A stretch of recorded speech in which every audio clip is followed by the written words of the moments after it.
Halo guys, mungkin kalian pernah menonton sebuah film yang tokohnya tersesat dalam sebuah hutan.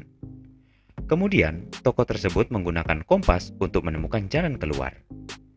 Pernahkah Anda bertanya dalam diri Anda, mengapa arah kompas selalu tetap? Saat ini, Anda sangat tepat untuk menonton video ini untuk menjawab pertanyaan dalam diri Anda.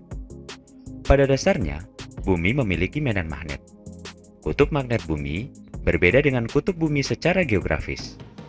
Kutub selatan magnet bumi terletak di kutub utara secara geografis bumi. Pada dasarnya, kutub magnet akan tarik-menarik jika didekatkan dengan kutub yang berbeda. Misalnya, kutub utara magnet didekatkan dengan kutub selatan magnet. Hal ini akan tolak-menolak jika sebaliknya. Berdasarkan prinsip tersebut, maka kutub utara kompas selalu menuju arah utara bumi karena pengaruh gaya tarik kutub selatan magnet bumi.